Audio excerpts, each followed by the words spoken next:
తనను పలకరించే దిక్కులేక, ఇంతమంది చీత్కారాలను భరించలేక శోక తప్త హృదయంలో కన్నీళ్ల పర్యంతమవుతూ, భగవంతుడా నాకు చావైనా కలిగించవాని రోధిస్తూ, తనకు ఇటువంటి పరిస్థితి కల్పించిన ఆ దేవుని నిందిస్తూ, మరలా వెంటనే క్షమాపణలు కోరుతూ క్షణమొక యుగంలా గడుపుతూ, కనీసం ఆ ఆదిపరాశక్తికైనా తనపైన జాలి కలకపోతుందా అనే ఆశతో ఆ జగన్మాతను ఈ విధంగా ప్రార్థిస్తోందండి. విచిత్రం చూడండి, ఆవిడే జగన్మాత, ఆవిడని జగన్మాతను ప్రార్థిస్తోంది. దేవి గతి నీవే కావవే జననీ, దేవి గతి నీవే కావవే జననీ, కరుణామణి దేవి గతి నీవే కావవే జననీ.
ఎంత శక్తివంతమైనదో చూడండి. పరమశివుని అజ్ఞానమయ్యి అంతటి ఆదిశక్తి ఒక సామాన్య మానవతాంతగా కష్టాలు అనుభవించి రావడం కారణం ఒక చిన్న తప్పిదానికి ఇంత పెద్ద శిక్ష.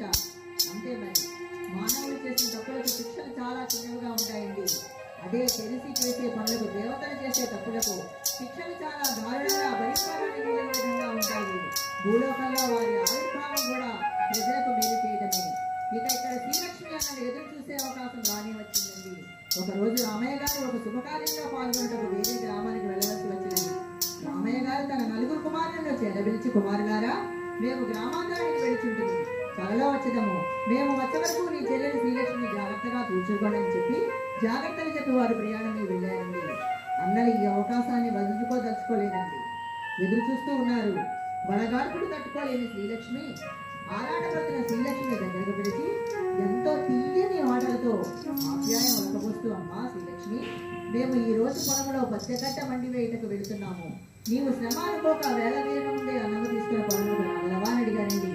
ఒకసారి తన సోదరులు ఆప్యాయతతో కూడిన మాటలకు ఆ ఉప్పి తప్పిపోయిన ఆ పిచ్చి తల్లి శ్రీలక్ష్మి ఎంతో ఆనందంగా తన అన్నలకు అన్నము తీసుకువెళ్ళడానికి సిద్ధపడిందండి. ఏ పాపము తెలియని ఆ పిచ్చి తల్లి.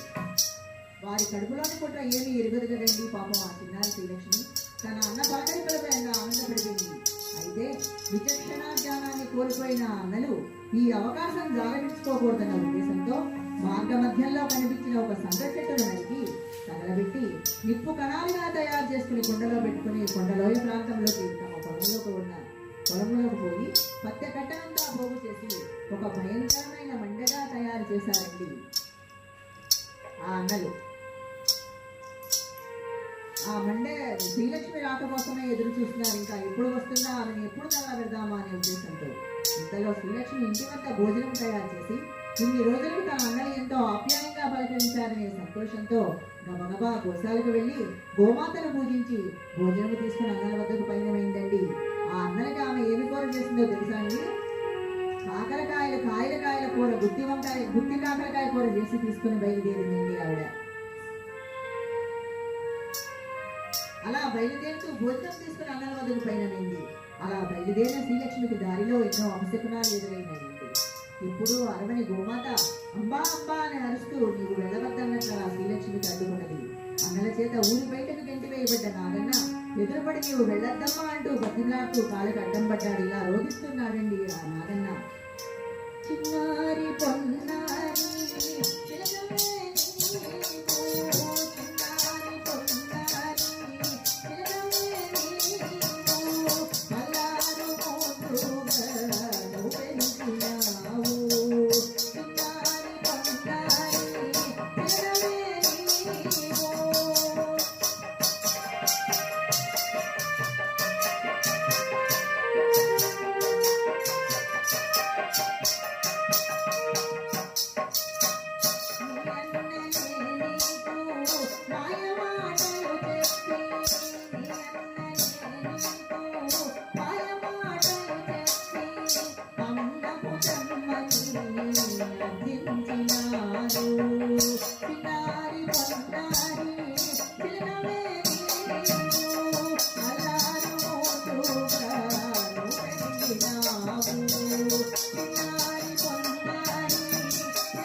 నా అన్నలు ఆకలితో ఉంటారు, నన్ను అన్నము తెమ్మనమని అడిగారు, నన్ను అన్నము అడిగిన వారికి నేను ఏనాడు కాదన్నని చెప్పి ఆ అన్నము తీసుకున్న శ్రీలక్ష్మి వడివడిగా పొలం వైపు నడుస్తున్న సమయంలో ఒక సుడిగాలి ఎదురుపడిందండి.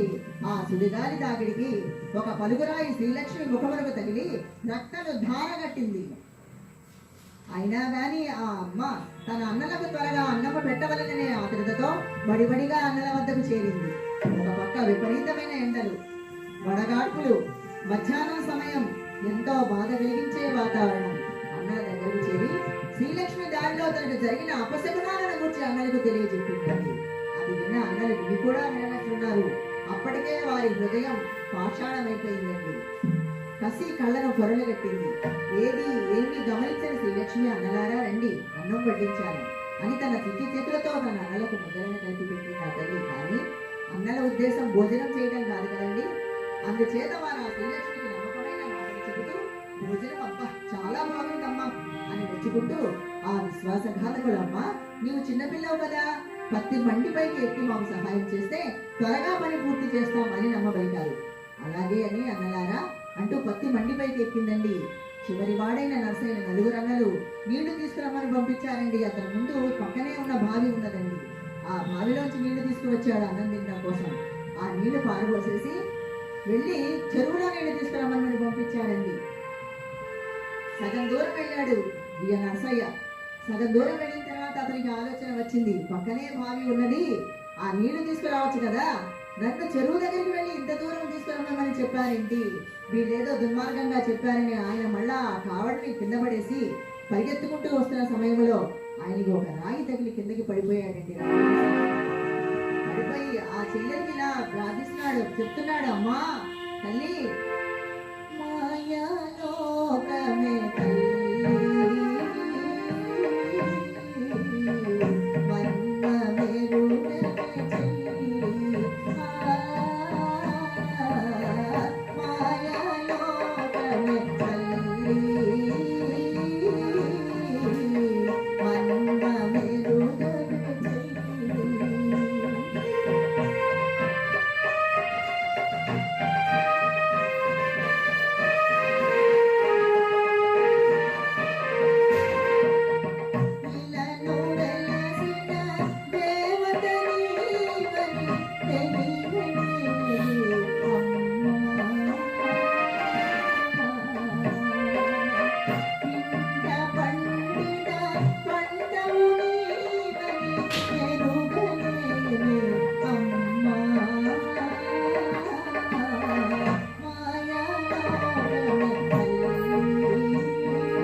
బాధపడతాడని వారు ఆ విధంగా చేశారు.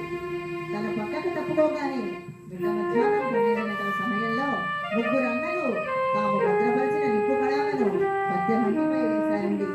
కాల్పులకు వెంటనే మంటలు వడగాడుపులు కదండి. ఆ గాల్పులకు వెంటనే మంటలు ఎడిసిపడి అమాయకంగా పత్తి కట్టెపై నిలబడి ఉన్న శ్రీలక్ష్మిపైకి మంటలు ఎడిసిపడ్డాయండి. పత్తి మంట 4 వైపుల నుండి ఆకాశాన్ని అంటుకున్నాయా అన్నట్లుగా భయంకరమైన వేడితో శ్రీలక్ష్మి నిలువున మింగడానికి మంటలు పైకెలిసి పడుతున్నాయండి.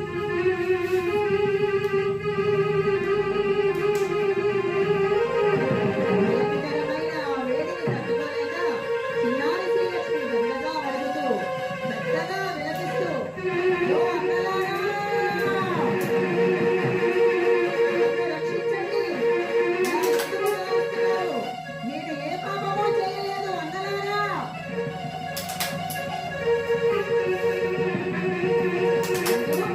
ఈ విధంగా అన్నలను ప్రార్థించిందండి.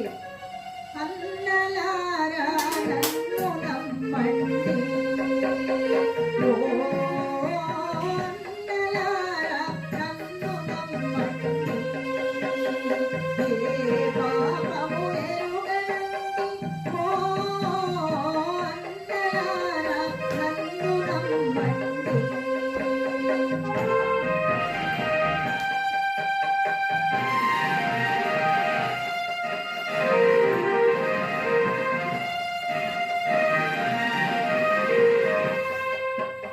నీ పాదము ఆనబెట్టి చెప్పుతున్న మాటలు, నీ పాదము ఆనబెట్టి చెప్పుతున్న మాటలు, అగ్నిలోనను కాల్చగా రక్షించండి, ఓ అన్నలారా.